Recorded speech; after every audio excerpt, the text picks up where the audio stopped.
It's our turn, episode number 96. Happy New Year!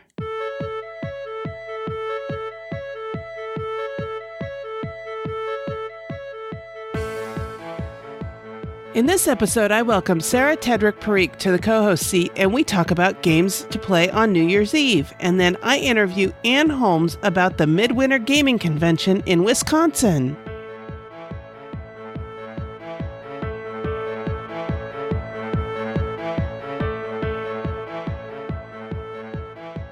This is the Dice Tower Network, adding games to your wish list since 2005.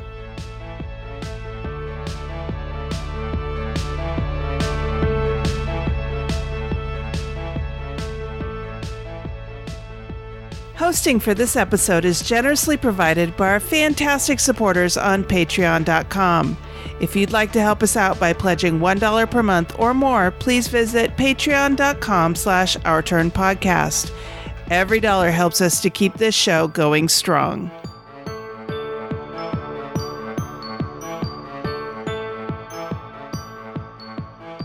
Hi, and welcome back to Our Turn. I'm Cathy Ford, and today I'm very happy to welcome Sara Tedrick Parikh to the co-host seat. Sara is a fan of the show and reached out to me with a segment idea that we're going to implement in 2019. Sara, welcome to the show. Please introduce yourself and tell us about yourself and your idea. Hi, thanks, Cathy. I have been in gaming for a few years now. My background's in psychology. I work mostly teaching undergraduate psychology at a small college, and I game mostly with family and friends. So my segment idea is to focus on thinking about what really brings us joy in gaming and also trying to contain the stuff. I try to be maybe not a minimalist, but a moderateist at least. So thinking about how to really be choosy with my games and focus on space, because we have a space hog of a hobby. It can easily take over. And although for some people a huge wall of games is just right, for others of us, we want to keep it a little smaller. And so thinking about how to make those decisions and also how to get joy out of the hobby other than just buying games, even though that's a really fun part of the hobby for most of us. It is. I have actually 2 walls of games in my apartment right now. One is a wall of played games and the other is a wall of unplayed games. So I am definitely not a minimalist when it comes to gaming, but I am really looking forward to hearing your thoughts and ideas over the course of 2019. Because curating your game shelf is really, can be a hard thing to do. So I'm looking forward to hearing your thoughts next year. Yeah. So I'm glad, and thank you for agreeing to come on the show as a guest host today. I know you were a little nervous about it.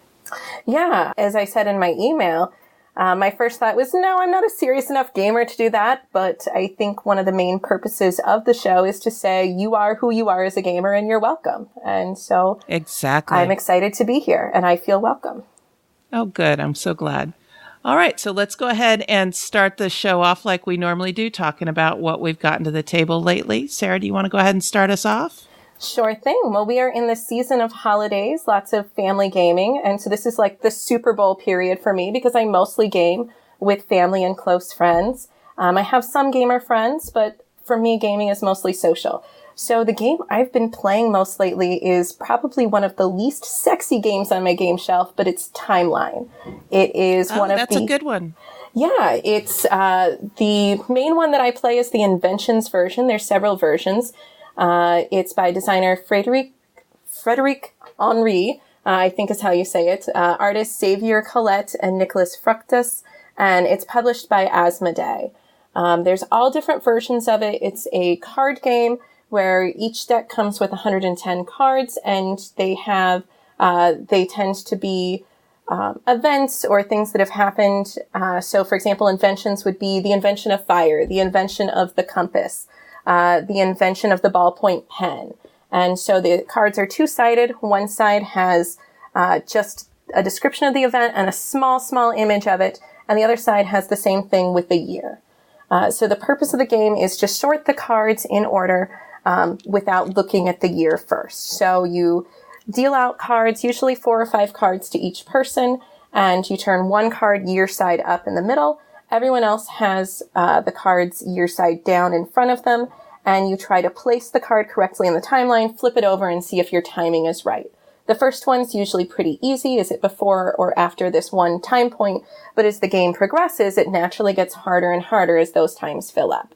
So there is a little bit of strategy in trying to place the most difficult ones early on. And when you're right, your card stays in the timeline. When you're wrong, you put your card out to the side and you draw a new card. And the goal is to be the first one to get rid of all your cards. Yeah, that's a fun game. And it's a simple filler game, but it's one of those filler games that you can play over and over and over again and have a different game every time.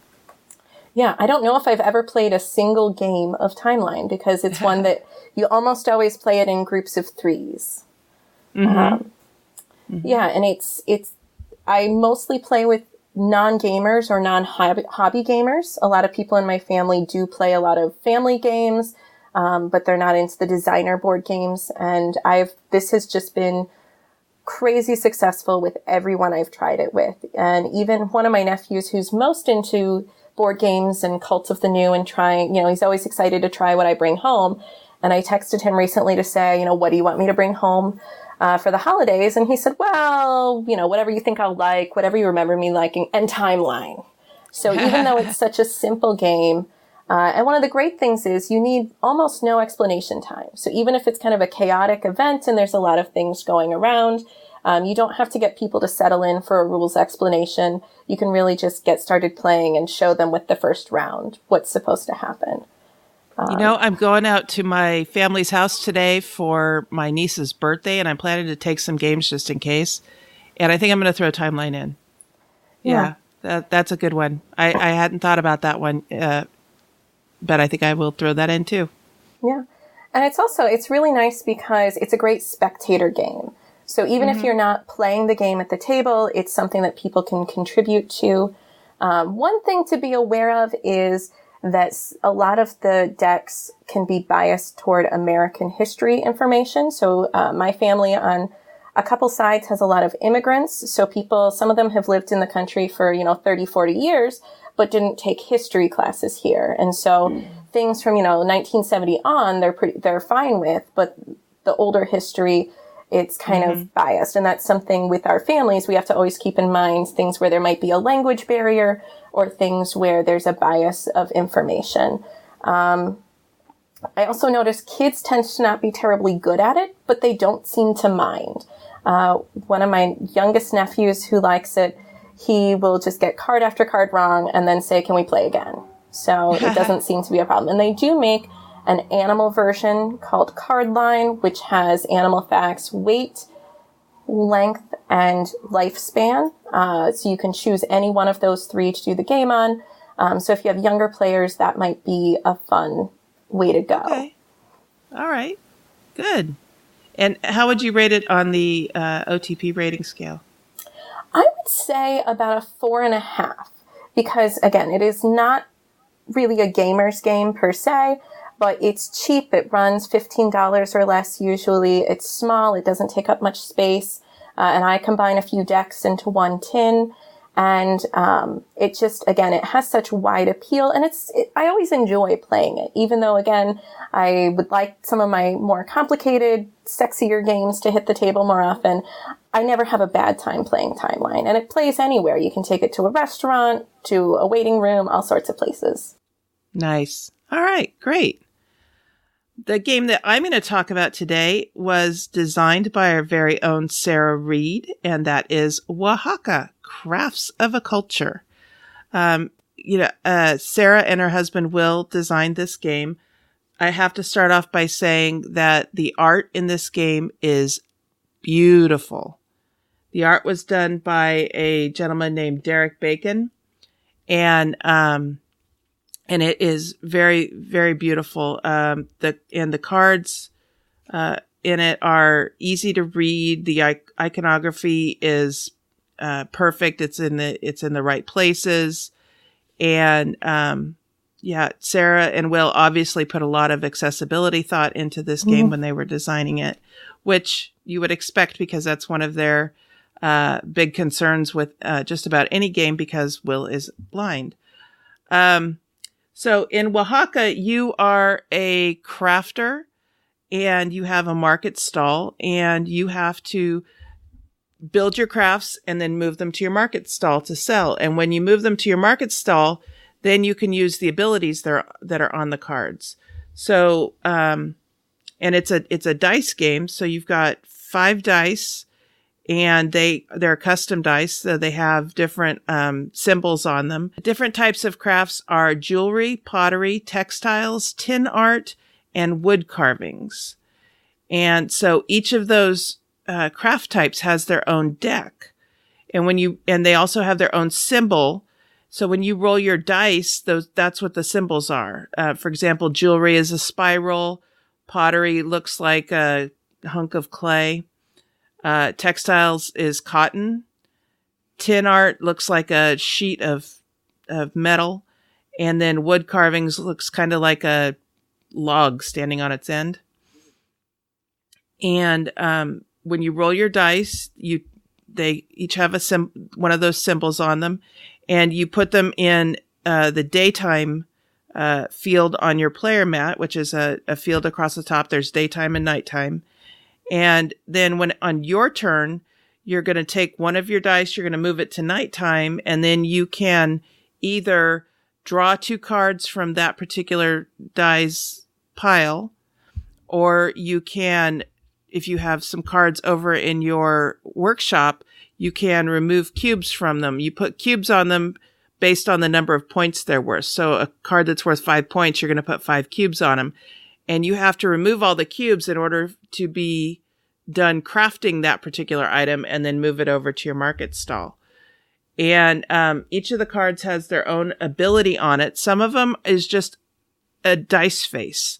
So then if you're going to tap that card in your market stall, you basically have another, for example, clay die to use on your turn. Some of them are abilities. So if you spend a star dice face, which stars are wild, to craft, remove an additional 3 cubes from any project in your workshop. So 3 cubes is pretty significant. If you're working on a 5 cube project and being able to remove 3 cubes in one fell swoop, that's pretty significant. Mark and I played this game through twice. He won once, I won once, and we need to have a tiebreaker.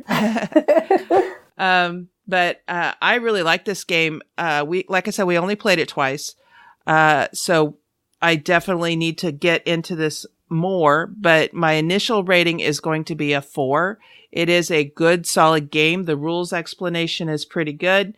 The player aids are right there built into the player mat. And then they also have some other player aids off to the side.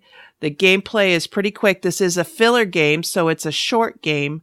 The only thing that we were a little disappointed in was that when we got to the end of the game, it only plays for 3 rounds. When we got to the end of the game, we were like, that's it? No, I want to play some more. Why does the game have to be over now? So we definitely want to explore it some more. I am planning to ask Sarah why they stopped at 3, because it could easily have gone 5 rounds and not overstayed its welcome. Hi everyone, this is Future Sarah, and I'm here to explain why Will and I decided to make Oaxaca only 3 rounds of play. Well, first, we wanted it to be a short game. We liked how our previous game, Project Dreamscape, was a short, thinky filler style game. We wanted Oaxaca to be that way too, where you get a good chunk of meaty gameplay, but it doesn't take very long to enjoy. Kind of like a savory meatball appetizer. The thing is, while some people may enjoy it as an appetizer, others would prefer some spaghetti to go with those meatballs and have a full meal. Which brings me to the second reason why we made it only 3 rounds. During playtesting, we originally had the game go 5 rounds. The problem was, sometime during the 4th round, the game started breaking people. analysis paralysis hit even the most seasoned gamers. The reason is you start to have more cards than you can use, and you have to carefully plan when to use each card since you can only use 2 cards each turn and you only have 4 to 5 turns per round. Once you get to more than 10 cards, you won't be able to use all of them in a round. Now, we tried to figure out how to capture half a round of play, but it was just too wonky, so we cut it at 3 rounds. Now, thinking back on it, we probably should have put in the rules that advanced gamers can play to 5 rounds. There's plenty of components to do that, but we just didn't want people to sour on the game because it went too long and dragged on. In our opinion, it was much better to cut it short and leave you wanting more. So, is this a flaw in the game? Maybe. I've also heard from quite a few people that it's the right length for them. But for everyone that thinks the game should be longer, go ahead. Play 4 or 5 rounds. Set out 2 or 4 more tourist cards. It won't break the game, but it might break you. So anyway, that's Oaxaca, Crafts of a Culture. I really enjoyed it. I'm looking forward to playing it again. I mentioned a few minutes ago that I'm planning to go out to my family's house today. I'm planning to take Oaxaca with me as well. So I'm looking forward to introducing it to my family as well. Great. It's a good game. Yeah, I looked at some of the art on Board Game Geek, and it's beautiful, but it's also a distinct beautiful, yes. which is neat, especially if you're really looking to get a game that has a different feel. The art here, again, just beautiful but distinct, is the best way I can think to describe it. And I think they were trying to go for doing it based on Oaxacan art styles. So I think it definitely has that kind of feel to me, that it is distinct of that culture. So yeah, I really enjoyed it and I really recommend it. Great. All right. And that's what we've been playing. We have set up and been referring to and rating games by our own rating scale. Here's how we are using this scale. 5. Buy this now. 4. A good solid game. 3. Decent with some bugs. 2. Has great potential as kindling. And 1. Give me back the time I spent playing it.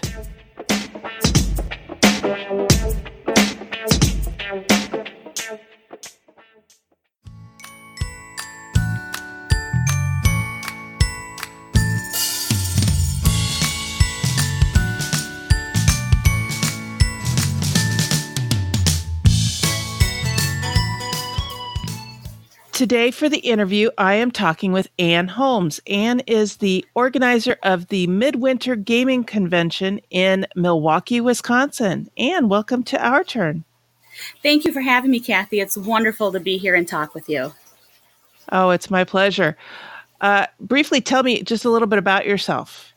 Well, I am an unashamed geek, have been for many, many years. I enjoy gaming of all different kinds, and even more than gaming, strangely enough, I like organizing things. So running a convention is kind of a natural fit for me. I live in Milwaukee, Wisconsin, so it's winter pretty much half the time, and I live with my husband and my 3 dogs. Nice. So how did you get into gaming? To be perfectly honest, I got in because of a pickup line I did not realize was a pickup line until many years later. Which was? Well, I was at the local bar where people were playing Vampire the Masquerade, the LARP, in the 90s.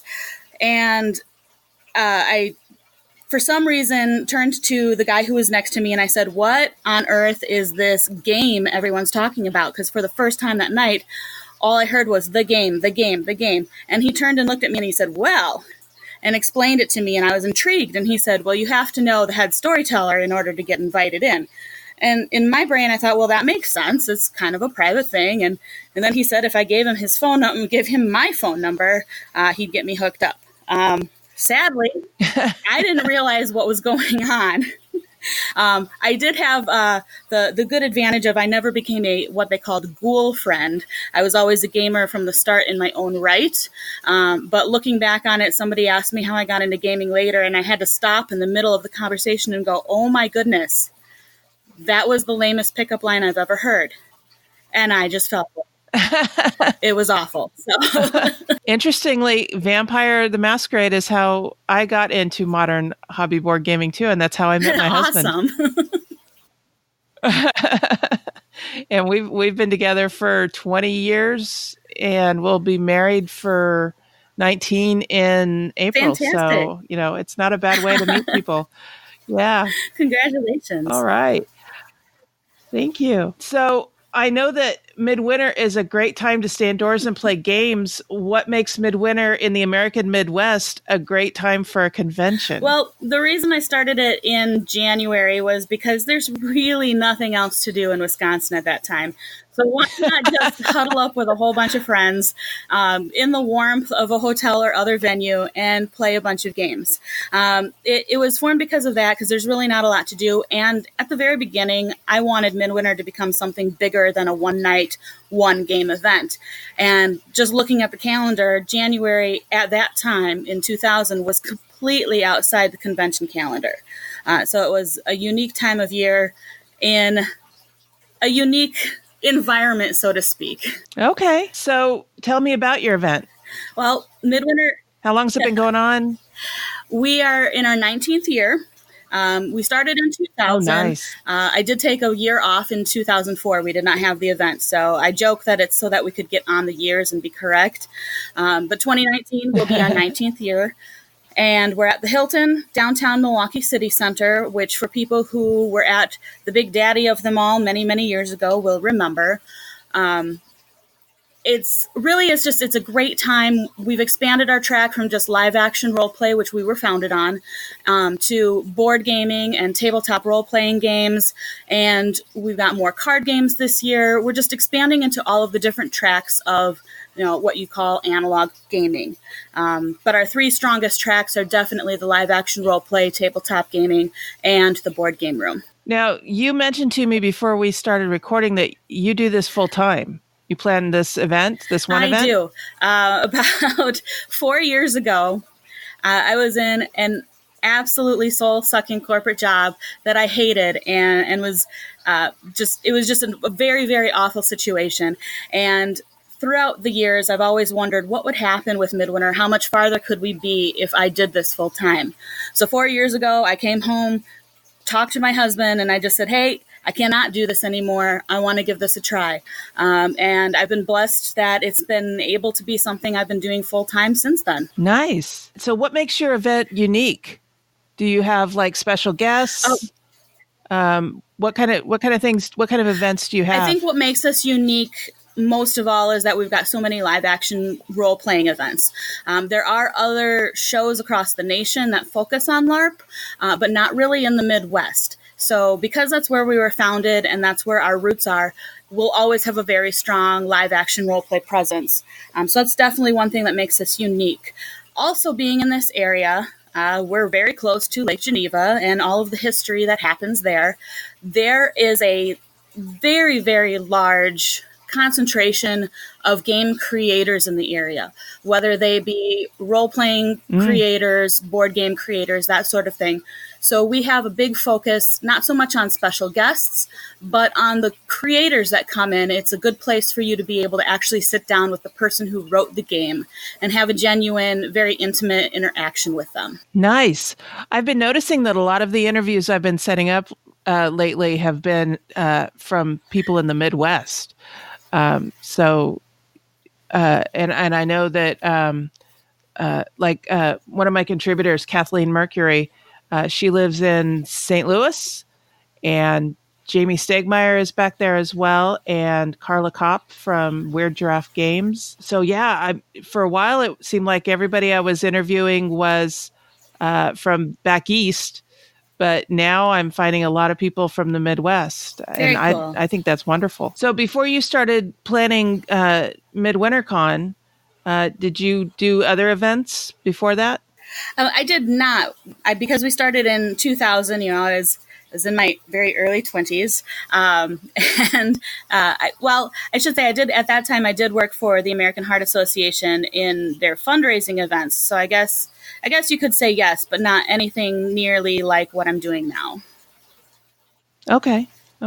Yeah, gaming cons are kind of unique animals, aren't they? Yes, they are. I know that there's been a lot of hubbub lately about sexual harassment at conventions. Do you have any policies for your con that are designed to prevent that? We do have a harassment policy, absolutely. I think every show needs to have it.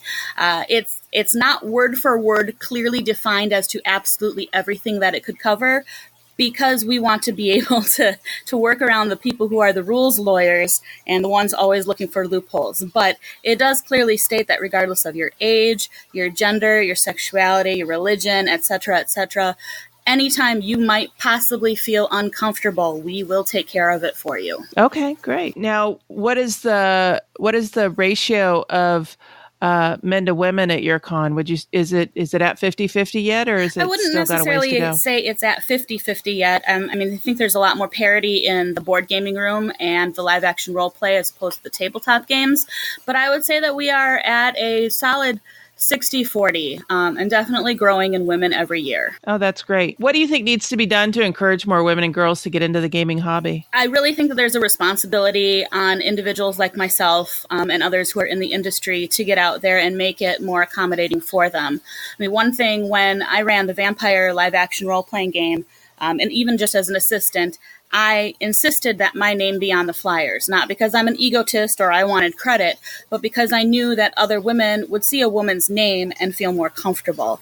And I definitely think that more awareness for my event has been out there when myself and my other female staff members have gotten out there and had one-on-one conversations, especially with moms and other individuals who maybe had dipped their toe in the industry years ago, but are looking to come back. Okay. Yeah, I know when I was playing vampire, like I said, I met my husband there, and the storyteller was a woman. And I know the first night that I was there, I was terrified because I'd never done anything like that before. I was afraid of screwing up and being made fun of, and and just had no idea what was involved. And she held a class for newbies at the beginning of the evening. And it just made everything so much more relaxed and easygoing. And I realized that I wasn't going to be put into a situation I wasn't comfortable with. I'm not sure that doing something like that always occurs to a lot of people. No, I really don't think it does. I mean, I have been a part of different classes and such like that, introductory things as well, both on the learning side and the running side. And I think it does make a difference. I really do. Yeah, it does. Do you think that encouraging women and girls to get into the gaming hobby will lead to greater diversity overall? I do. I think that as young women are encouraged to break out of their shells, we're naturally very gregarious people. So women like to have people join them, and they'll bring anyone along that they can. And do you think that goes for, people of color and LGBTQ people as well? Do you think that seeing more women involved will invite them in as well? I do, to an extent. I think it's also very important to cultivate those relationships and make sure that those individuals who take the first step are empowered to feel like they can help bring along whichever group, whichever marginalized group they are a part of as well. I think women is a good step, but I think that we can't just leave it there. We do need to make sure that the other groups are empowered. Absolutely. All right. So when is the next Midwinter Con? The next Midwinter is in 20-some days. It's January 10th through the 13th of 2019. In Milwaukee at the convention center, you said? It's not at the convention center. We are actually at the Hilton, which is attached to the convention center, but it's a much more classy and intimate venue. Nice. How can people find out more about your event? The easiest way is just to go to our website, which is www.midwintergamingconvention.com. We also have a presence on Facebook, same thing, Midwinter Gaming Convention, as well as Twitter and Instagram, which is just Midwinter Gaming. Nice. Well, thank you for joining me, Anne. I wish you good luck with your event. 19 years is quite a stretch. How many people are you expecting, do you think? Last year we were over 1,000, so this year we're expecting 1,100 to 1,300. Wow. That is amazing. Well, good luck with it, and I hope you'll come back sometime and be a guest on Our Turn Again. I would be happy to. Thank you so much for having me. It's been a pleasure.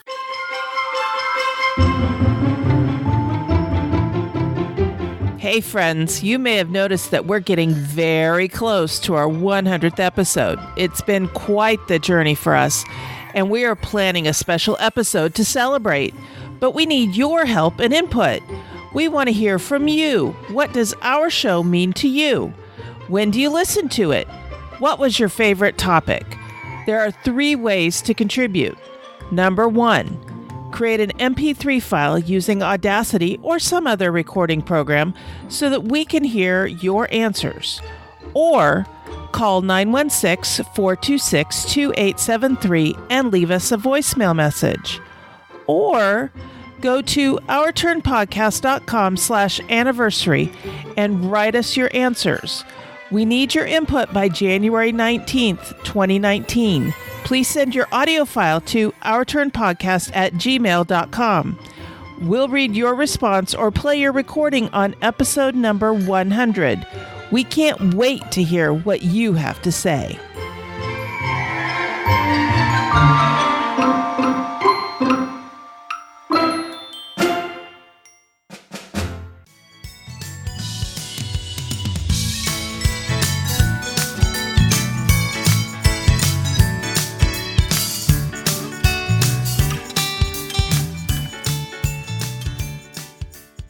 For today's hot topic, Sarah and I are talking about games to play on New Year's Eve. And it doesn't matter who you're gaming with on New Year's Eve, whether it's your non-gamer friends and family or your gamer group.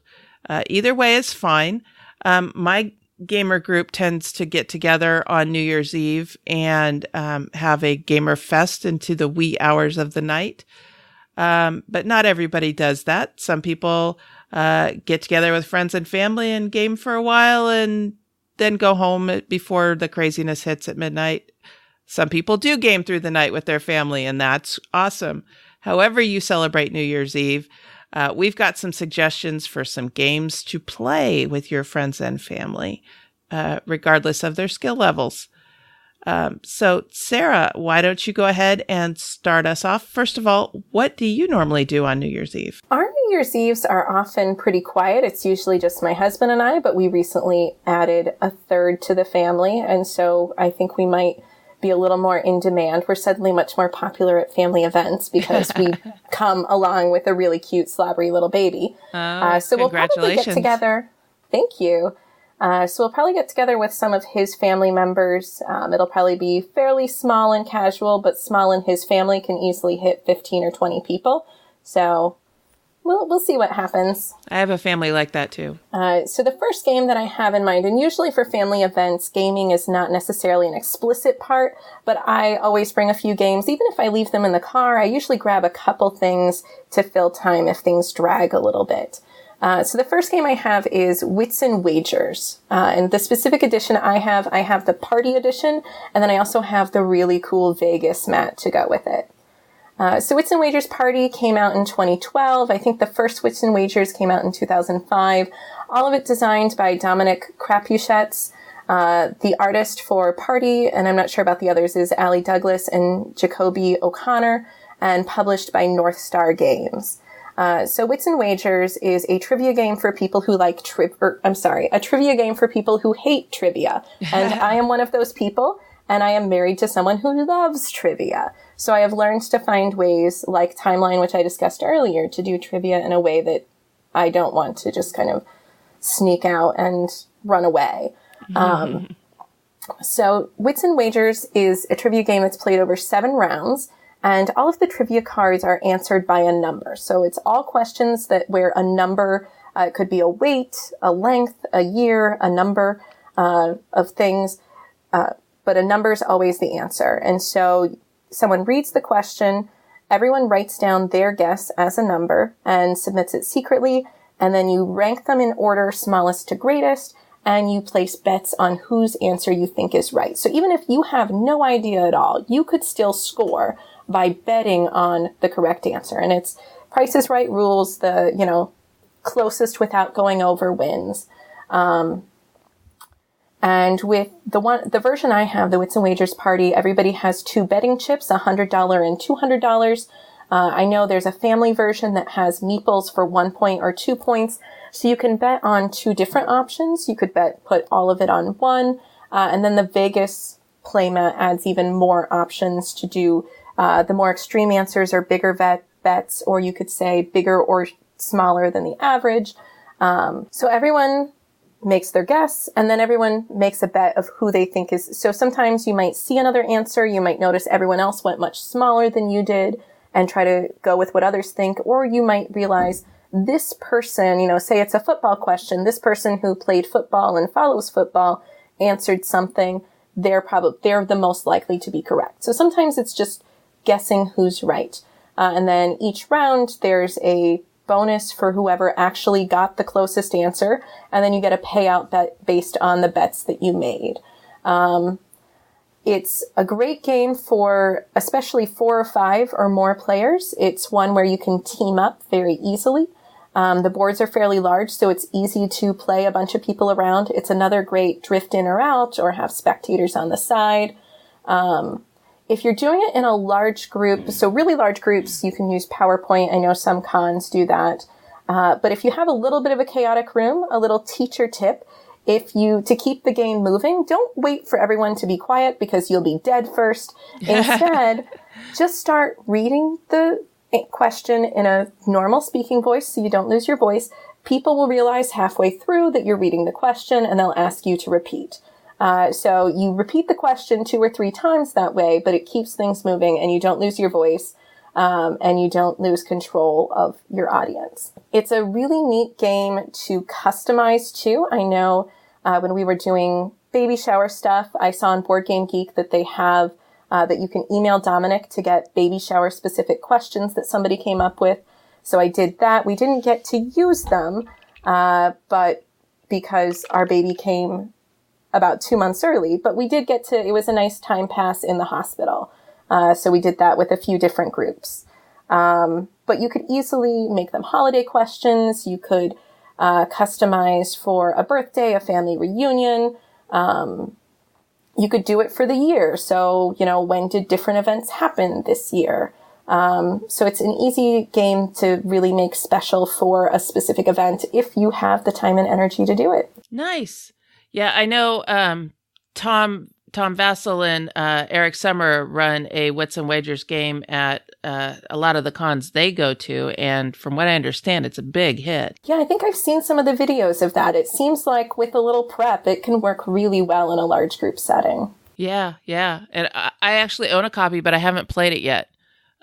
So, yeah, that's one we need to get to the table. I need to learn it so that I can teach it. Yeah, and this one has a little more rules prep than Timeline. Timeline, you can sit down and really just start playing. This one, you need to be able to, and again, our family events are often a little chaotic, so you're kind of wrangling people and trying to get, explain quickly enough that you don't lose them to other things. Mm-hmm. So this one has a little more prep. There's a little bit more. We assign somebody to do the payouts, and so it's a little chaotic to do the payouts each time. But overall, it still works pretty well. Nice. I think it's good for non-gamers. Okay, great. What's your rating on this game? Oh, the rating on this game, I would do another 4.5. I don't know that everybody needs it in their collection, but I think it's, so maybe this one, maybe I would do a 4 for this one actually, because it's still pretty affordable, but, it's a little bit of a bigger box. It's a little harder to carry around. And so I think it's probably a little more dependent on whether it sounds like a good fit for you. Whereas with Timeline, I'd say, it's the same kind of trivia game for a smaller group and just buy a copy just in case. But this one, I think most people would enjoy it, but also maybe check around to see who else has it, because just having one copy floating around in the game group or the family is probably enough. Okay, cool. All right. So the first game I'm going to talk about is a game that we like to pull out in the early part of the evening as people are just starting to arrive. We've got, three or four people there, and not everybody's arrived yet, because you always have your early arrival people, and then you have your people who show up right on time, and then you have your people that always show up late, right? And of course. And then, so this is a game that we pull out and play. Like I said, we usually get together for New Year's Eve with our game group. We've hosted it in years past, but I think this year we're going to let some of our other friends host it because we've moved into a small apartment. The game that we like to pull out early in the evening is Lords of Vegas. It's a 4-player game. Actually, it might go up to 5. I think with the expansion we have, it goes up to 5 players. You're casino moguls on the Vegas Strip. You're trying to build your new casinos, and you're trying to build the biggest, best casino and get the most victory points and earn the most money. Money's the tiebreaker. Victory points are what you're trying to earn with your casinos. And it is just a nice medium weight game that is pretty easy to teach. It's pretty quick to play. It probably plays in about an hour to an hour and a half, so it's not a filler game for sure, but it's also not going to take all night to play. You put it out for the early birds who arrive, and you've got something to play that most gamers will like. I do think that this would probably be in the same type of weight as Monopoly. So if you've got family members who like Monopoly, they will probably like Lords of Vegas. It's got the set collection. It's got dice. It's got some area control. And I don't think it's going to be difficult to explain to non-gamers. But it's just a fun game. And, there's some take that in it. But there's not any player elimination like Monopoly has. And it's easily in my top 10 list of games of all time. I really just absolutely love this game, and I am thrilled when I can get anybody to sit down and play it with me. So that is Lords of Vegas. I give it a 5. It pretty much has to have a 5 to be in my top 10.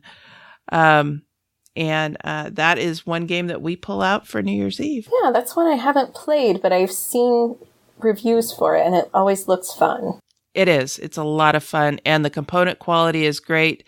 The artwork is pretty good. It seems like there was something about it that somebody didn't like, found offensive, but I don't remember what it is off the top of my head right now. I thoroughly enjoy this game, and I heartily recommend it. Yeah. All right. What's your next game? My next game, stepping out of trivia, and I'll say when I do bring games, what I've found is that for more casual family gamers, it seems to help to bring a game from this category and that category, because to try to explain, like we're explaining here a game, my family just kind of tunes out and regrets having asked about it.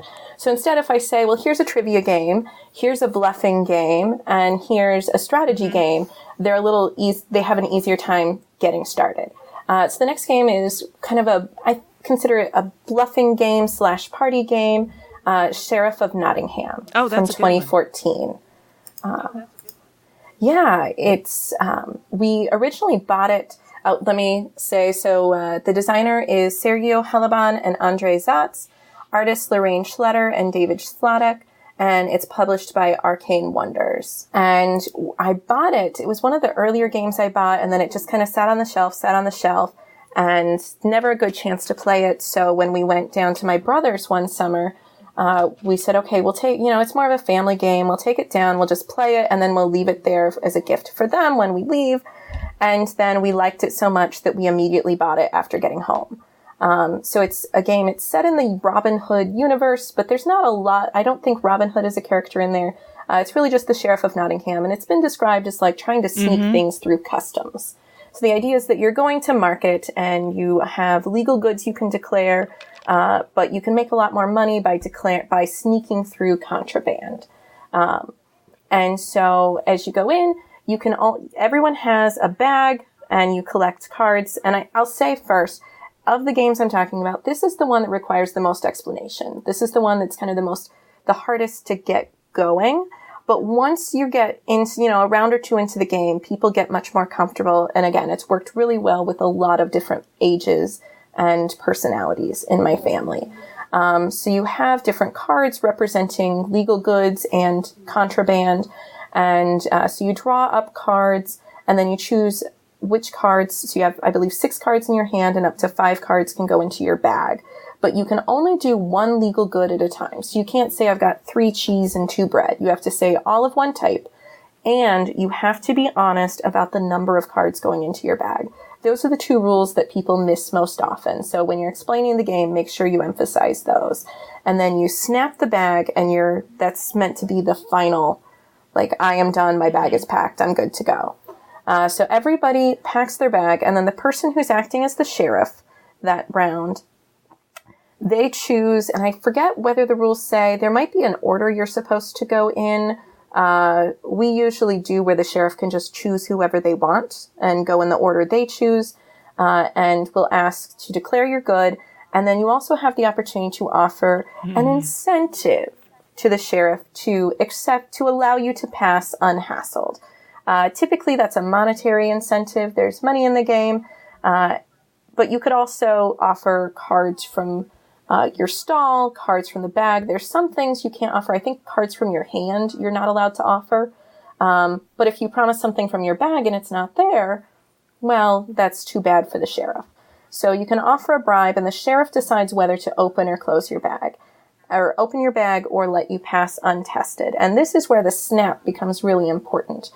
We realized the snap feels kind of flimsy, so we didn't use it at first, but it's a really tense part of the game, that moment that the sheriff unsnaps it and sees your face and realizes they just screwed up and can't take it back. So if the sheriff inspects the bag, they open it, take out the cards, anything that was what you said it was. So let's say you said you had 4 bread and you have 2 bread. You get to keep those 2 bread. But if there's anything that's contraband, or if it's a legal good but just not what you said, it gets discarded, and the sheriff collects a fine from you for anything that was not what you said it was. However, if you were telling the truth and the sheriff inspects your bag, the sheriff pays a fine to you. So each card has 2 amounts on it: the amount you would get at the end of the game for the card, for having the good in your stall, and the amounts that you would pay in penalty if you either lied to the sheriff about it or if the sheriff called you when you were being honest. And then each person takes a turn being the sheriff, and when everyone has been sheriff twice, the game is over and you do end game scoring. Now, everyone is terrible at being the sheriff. That's the only exception we've had was my mother-in-law, and we all were terrified to realize that she could see everybody's soul. She had a near perfect game, except the last one she did was my sister-in-law, and she essentially said, I know you're lying, but you're losing so badly, I'll let you have it. So that was a little terrifying. But playing sheriff is not terribly fun, but watching other people play sheriff is extremely funny. We've had people pair up before. The game plays up to 5. You can get an expansion for 6, but honestly, 5 is right at the top of the time limit for me. It feels like it drags a little bit. I'm ready for the game to be over when it's over at 5. So the Merry Men expansion would let you play 6. It would add more complexity, but for the way I game, and maybe it's partly just it takes a little time because it's usually newer players, but for the way I game, I'm not particularly interested in expanding it beyond where it is now. It has plenty of depth, plenty of options. The scoring can get a little complex. There are different strategies. One of the nice things is it's a bluffing game for people who don't like to lie. So you can choose. So I almost never lie to my husband because I'm terrified he'll catch me. So I just play it straight, tell him the truth. I usually don't even offer a bribe. But you can vary your strategy. You can be very, very truthful most of the time and then lie at other times. If I forgot to mention, so everyone sees what you have if you get inspected. If you don't get inspected, you show where your goods go in the stall, the legal goods. So they see if you had exactly what you said, or maybe you had some cheese and some bread, when you only said you had cheese. And then they see if you had contraband, but you don't show what the contraband was, and you don't have to, I don't think you have to show how many cards it was. So you have partial information about how honest people are being going through. So it's possible to win the game just being honest. There's some end game bonuses for having the most of a thing. So if you have more of something, like the most cheese, and typically the items that are worth the least have the biggest bonus. So there is some strategy involved in looking at what other people have the most of and deciding what to try to collect. There's an app to help with scoring. Honestly, I almost find the app a little more confusing than just sitting down and doing it paper and pencil. And it does take, I think because they make you do it things one at a time, and that's a little difficult. And it can be hard because everyone's talking and you have to get people to, especially because I'm usually the only one who knows the scoring at the table. So I have to ask each person what they have. So that can get a little clunky. And the money you have at the end matters. So if you do collect a lot of bribes or pay out a lot of mistakes, that affects your end game scoring. But overall, like I said, it's been really popular with everyone. We gave our copy away and immediately bought another one saying, no, this is a valuable game. It's worth keeping. And it's created a lot of really nice family moments. And that's most of why I game. I game for the memories. I like the challenges. I like playing with different ideas. But for me, it's mostly about having those moments where my brother and sister-in-law were playing on a team and she pretended to accidentally tip their hand, and then it turned out that she was lying the whole time, and it was crazy and funny and hilarious. Or the time that my mother-in-law saw all of our souls. So it's a great game for that. Nice. And the rating? I think for this one, I'll stick with my trend of 4, maybe a high 4, because I could see it. I think it's a strong game. It's a good game. It can get a little clunky for muggles, for people who don't usually game. And I could see it being a little light for gamers, but I think it might be a little long in length for, a little too long to be a light filler game, not quite crunchy enough to be a heavier game. But I think it is a good game. I think it's worth playing at least once. Okay, great. All right, the next game I'm going to talk about is one that we pull out once more people start showing up at the party, and that is Seven Wonders. I've talked about Seven Wonders on the show before. My friend Dwayne, hi Dwayne, has downloaded all of the fan variants of the Wonders and laminated them all and included them. He has over 100 Wonders to choose from in the game, including all of the ones that come with the game. But some of the ones that he has downloaded include, things like Angkor Wat and Teotihuacan.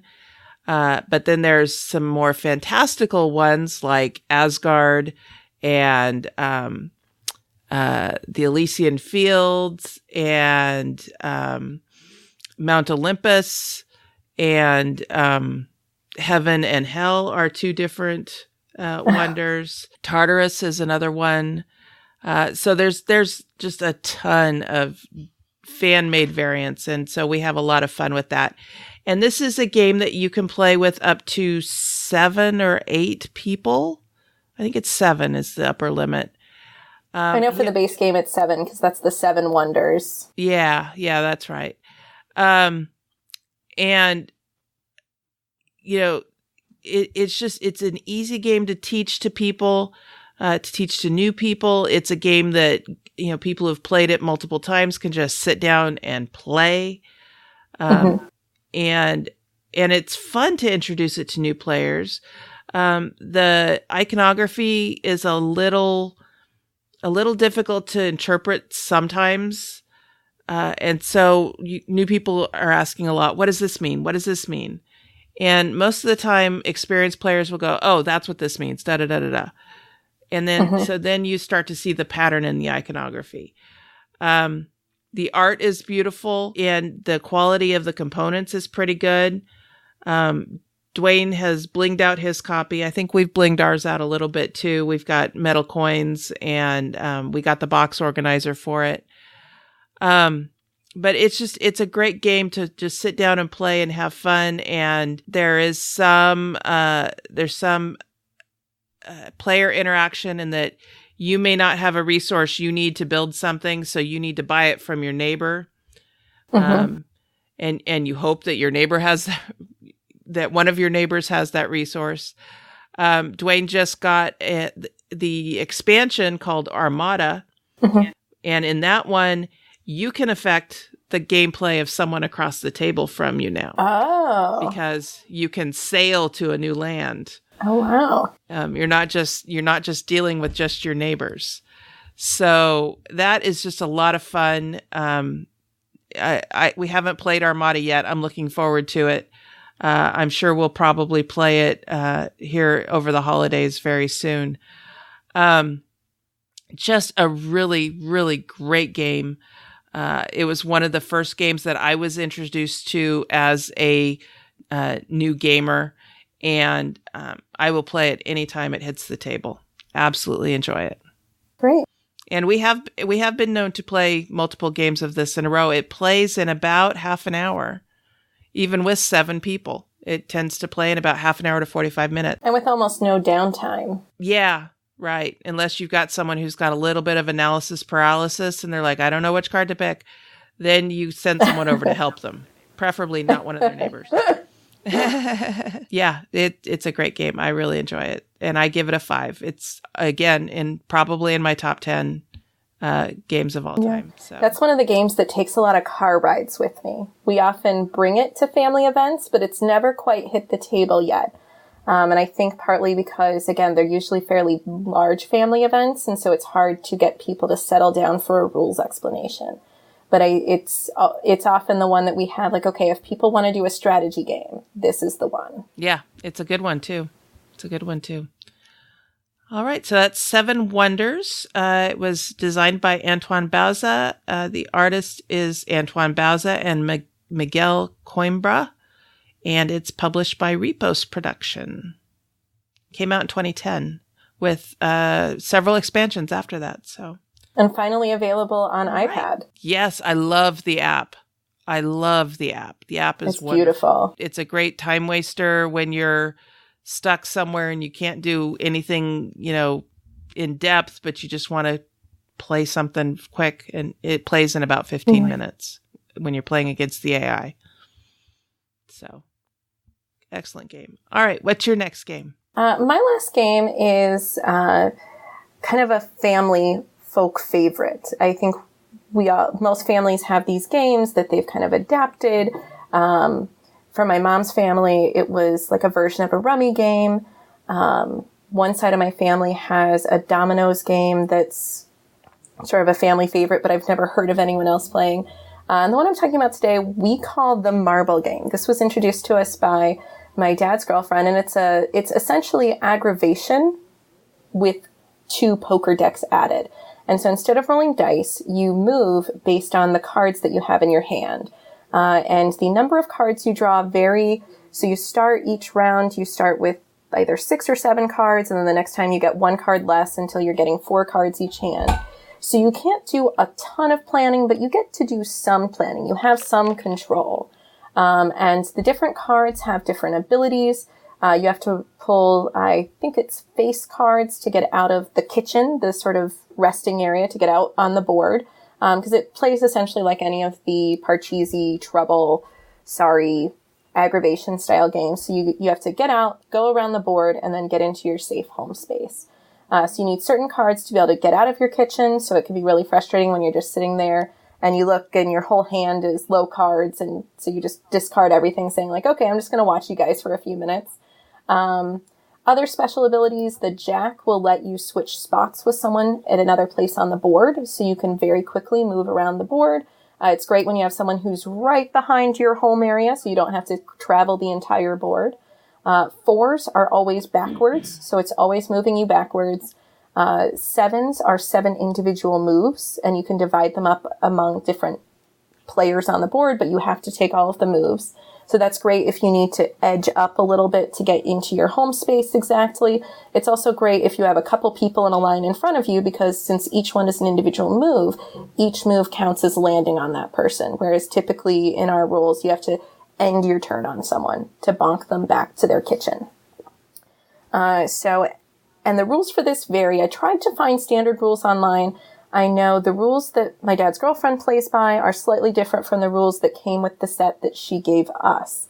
And when I say set, I mean, you could easily play this on an aggravation board, and we bought one for my in-laws for that purpose. But you can also buy nice custom wooden aggravation boards. Hers comes from Amish country. We're from rural Ohio originally. But the person who had made hers was no longer in business, so she ordered one on Etsy for us, specifically for my husband, because he really liked the game. So it's this kind of non-standard game, because like I said, the game we received had slightly different versions of rules. So it may, there may be some balance issues. It's going to play a little bit differently from game to game. It plays faster than aggravation and with a lot more control and options. But it still takes probably about 45 to 90 minutes to go through one, and it could probably take up to 2 hours. We've always played 4-player, but you could play up to 6 with it. There's a lot of take that, a lot of player interaction. It's very silly. You can't plan that far ahead. And so when I think of family games, in some ways I think of, as a gamer, taking the best of the options available. And so this is one of the ones where it's very light. Everyone who's played it has enjoyed it, again, mostly being family members. People from other cultures really like it. It's very language independent. And so if someone's not comfortable with English, you do need a little bit of a player aid to help you remember what each of the playing cards does. But if someone can write those down in that person's home language, everything else should be pretty good to go. So we've had, particularly my husband's family has a lot of people from India. They've all really, really enjoyed it. And then you have, my dad and his girlfriend who are very, very Midwestern, and they really enjoy it. It's probably better if you have a smaller gathering or a smaller subset of people who are going to play at it. And again, it is very casual, but it's a great way to have some interaction, to laugh a lot together. It's also great if you have family members who maybe disagree on politics or other things. And so it can be a nice way to have genuinely good times together without worrying about dangerous conversation topics. So it's a nice way to keep busy, fill time in a way that's fun and meaningful and low stress. Nice. Yeah, I haven't heard of this one. Yeah, I couldn't find anything on Board Game Geek, and I see, again, we call it the marble game. And I was trying to find, and I can't find, you can find a lot of boards for it. If you search like aggravation marble game wood board, you can find a lot of sellers for it, but different people call it different things.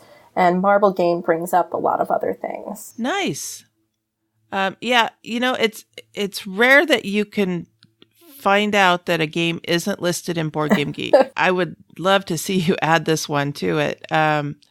Just because, if it's something that you can buy off of Etsy and it's something that, different families of different backgrounds all tend to love, then yeah, let's get the word out about it by all means. Yeah, I might see what I can do. All right, great. And and I would probably rate it a 3.5. I mean, it's not a terribly clever game, but it's part of family identity for us, I think. And so there's something warm and fuzzy about this is the game that we play as a family. Great. All right. The last game I'm going to talk about is one that we pull out late in the evening. We know we're going to still be playing it when midnight strikes. And that is Battlestar Galactica. I don't know how or why this became our New Year's go-to play late into the evening kind of game, but it just has, when it's about 9 or 10 o'clock and we're like, okay, what do we want to play next? Is it time to pull out Battlestar? Yes. Okay, let's pull out Battlestar.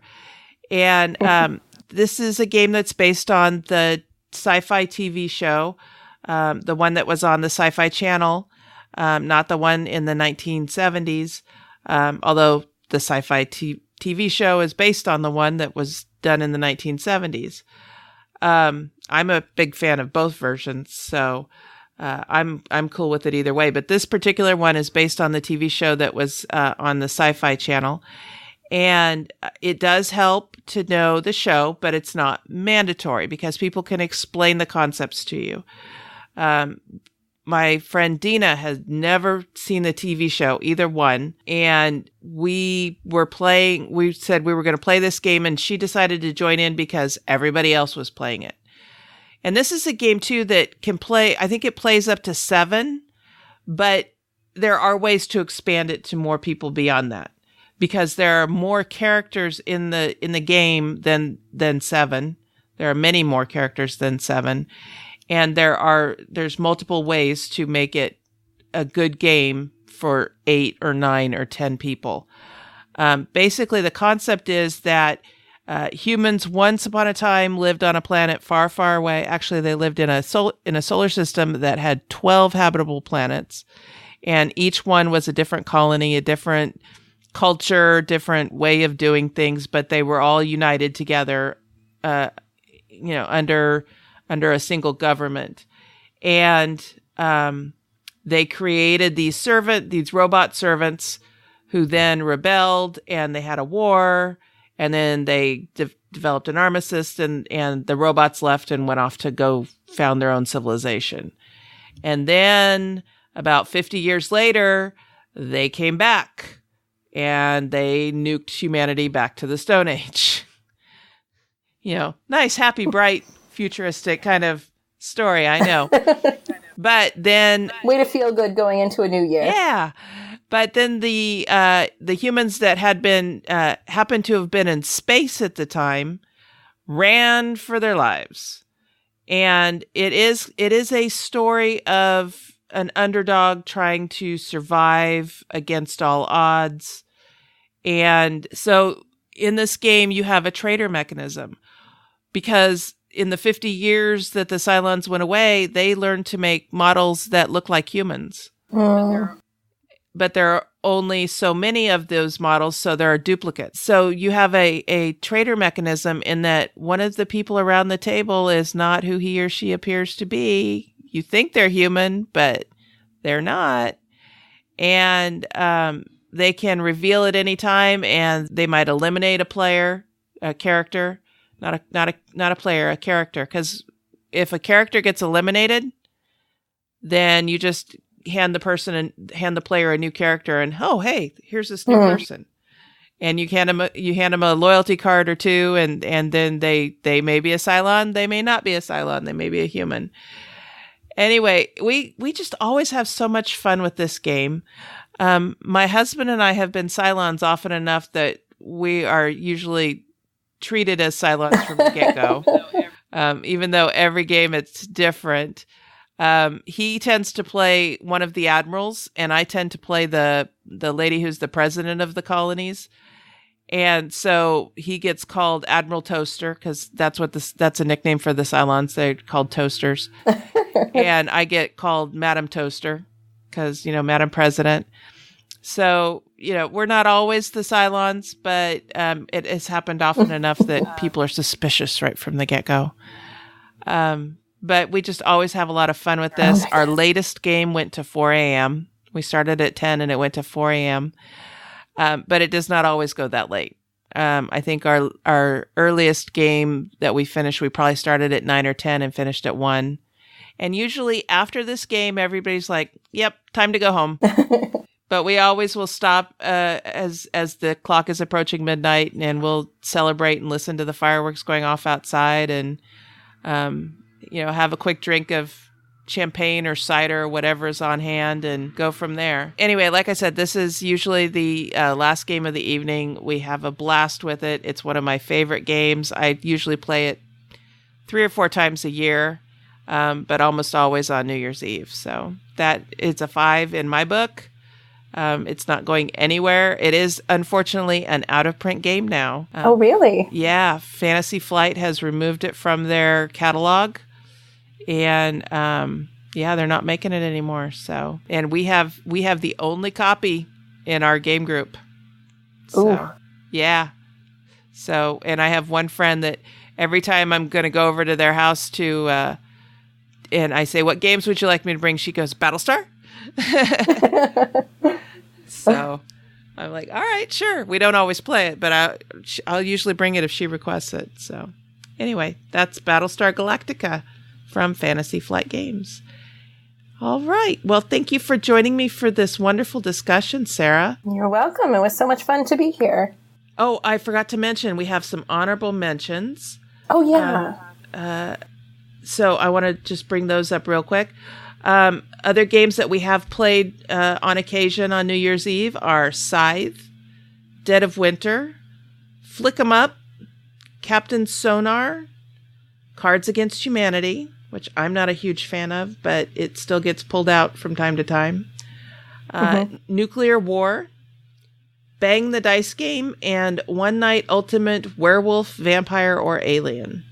Any of those are good. They play a high player count. They're easy to explain. Same with Bang the Dice Game. So, and Nuclear War is just a silly game. I mean, it sounds awful, the title of it and the concept of it, but it ends up being a silly game. So that's a fun one. All right. Well, thank you again for joining me, and Happy New Year. Happy New Year to you, too. And to all of our listeners, what are your favorite games to play on New Year's Eve? Tell us in BoardGameGeek.com, guild number 2600, or on Facebook, facebook.com/OurTurnPodcast, or on Twitter, where I run the Twitter account, and I am at Our Turn Podcast. The Dice Tower Network is a proud supporter of the Jack Vassell Memorial Fund. The board gaming community is kind and generous, and this fund was created to provide financial assistance to members of the board gaming community in their time of need. If your game is turned upside down and you need assistance, please visit jackvassell.org/apply. Find out how we can help.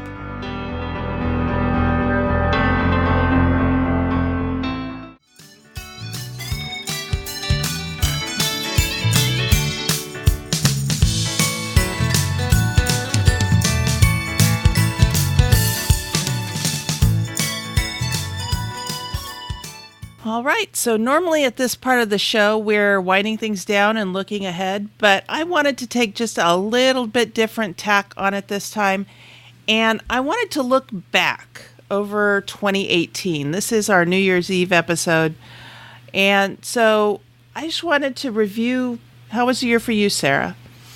The wording of the question is very difficult for me, because as I mentioned, I had a teeny tiny little thing happen where I had my first child.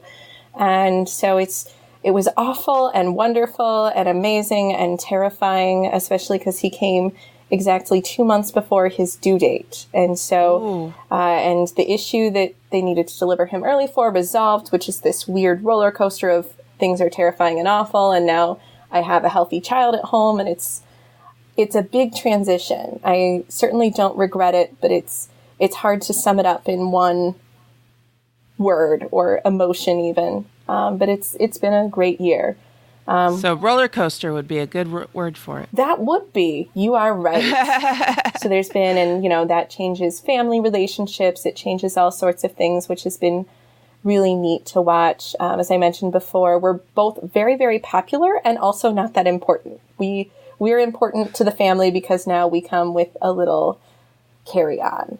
But it's been fun. It's definitely not been great for gaming because we're constantly exhausted. Yeah. And now he's starting to he puts everything in his mouth, but he's close to being able to get to things.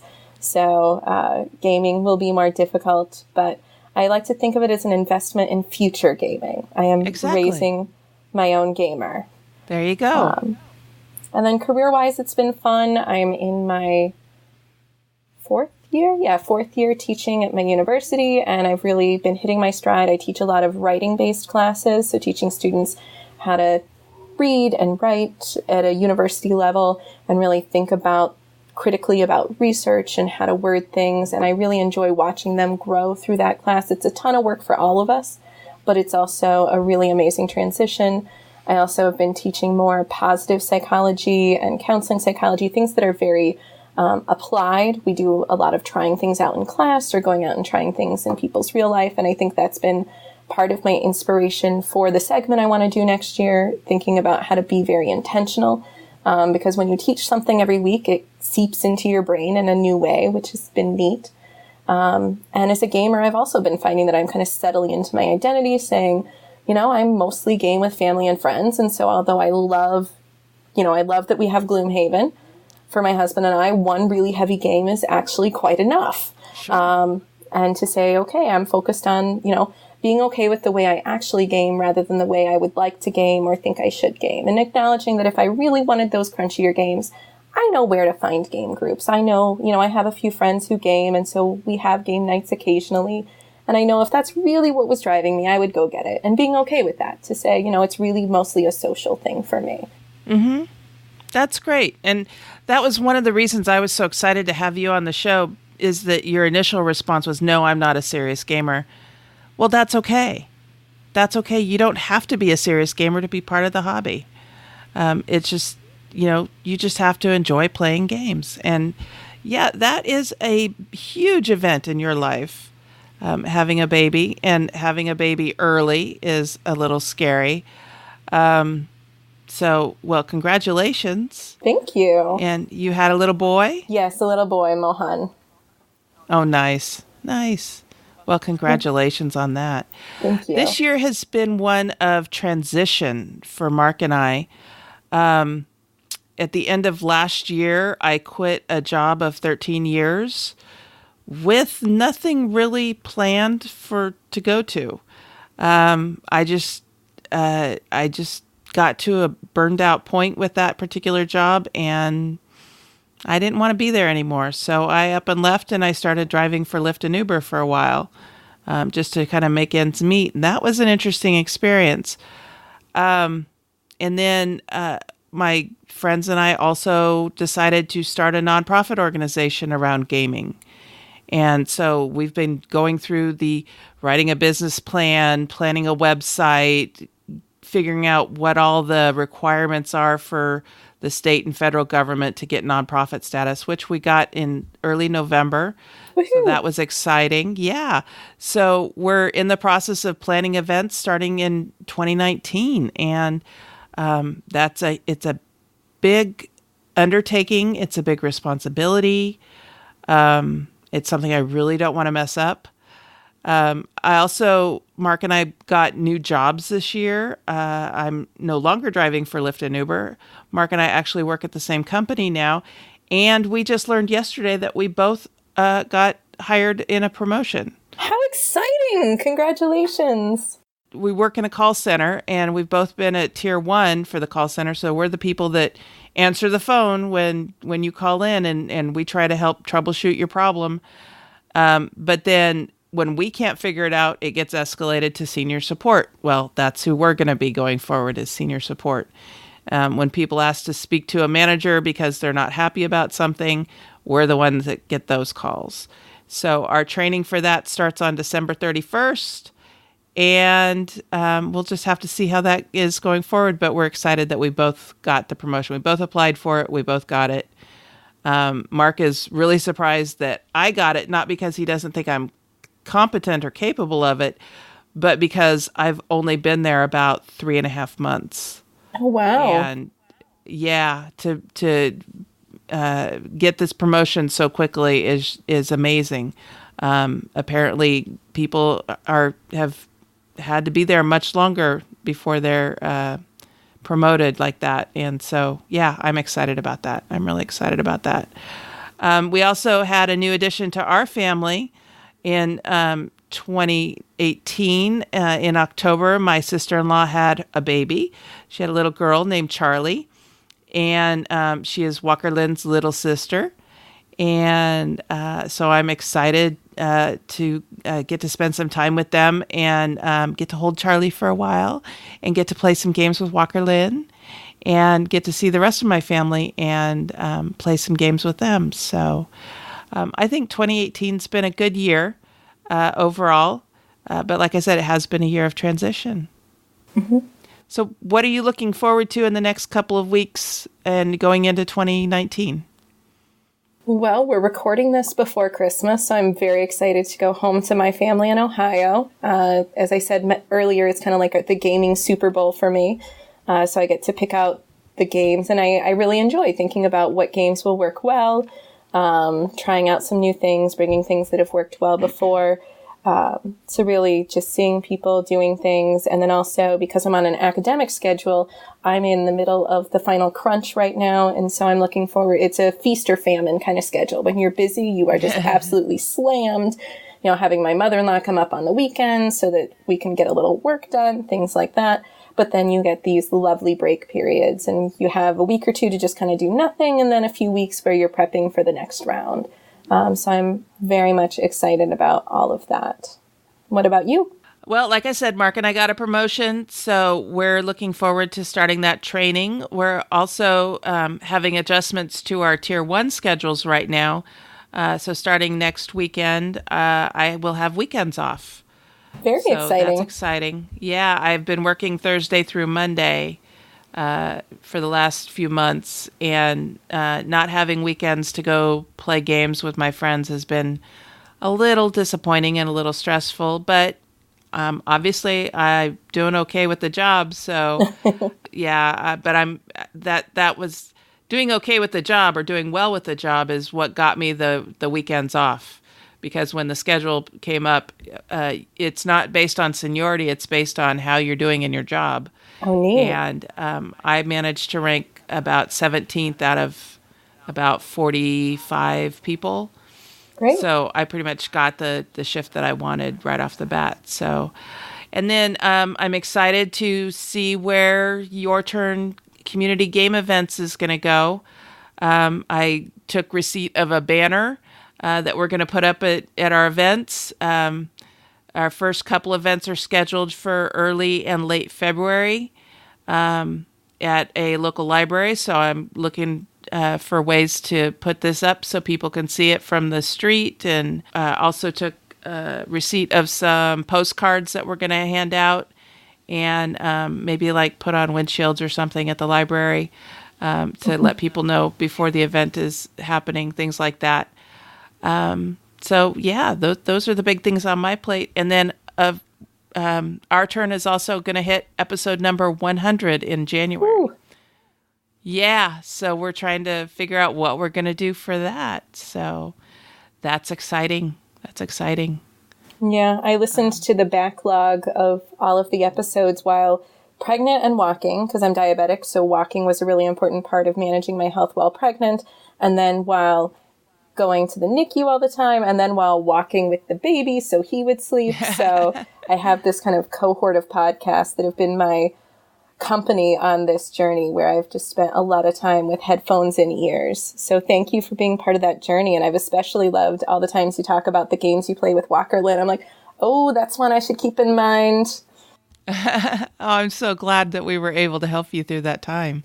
Yeah. That's neat. Thank you for sharing that. Yeah. All right. So if people want to reach out to you online, how can they get a hold of you, Sarah? I'm not really active on Twitter or Instagram. I'm on Facebook a lot as Sara Tedrick Parikh, and I'm active in a few gaming groups on there.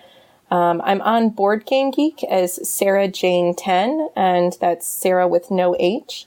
Those are probably the best ways to reach me. I have a Twitter, SJ Tedrick Parikh, but I honestly am hardly ever on it. Okay. All right. That's great. And we'll have that in the show notes. And if you want to get a hold of me, I run the Twitter account, which is at Our Turn Podcast. And I also am the guild master at our guild on Board Game Geek, which is guild number 2600. So please stop by there and say hi. And I've got ideas and plans for the guild for going forward. We're going to get back to doing questions and start, conversation starters and things like that on the guild. So I'm looking forward to that. And of course, Sarah Reed runs our Facebook page, which is facebook.com/Our Turn Podcast. And you can find our show notes for this episode at ourturnpodcast.com/episode 96. Thank you for joining me for this episode today, Sarah. Thanks so much for having me. It's been so much fun. I have to laugh because now we have 3 Sarahs on the show and 2 Cathys. But that's okay. The more the merrier. All right. Excellent. So until next time, and on behalf of the entire Our Turn Podcast crew, that was our turn. Now it's yours.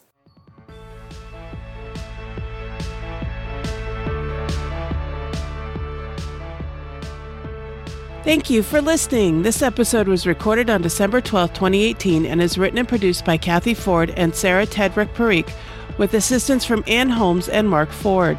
We want and encourage your questions, comments, and feedback. Please call 916-426-2873 and leave us a short voicemail or send an email to feedback@ourturnpodcast.com. Our theme music was composed by Adriana Crickle. Incidental music was provided by Purple Planet Music. Please check out our show notes to learn more about these talented artists.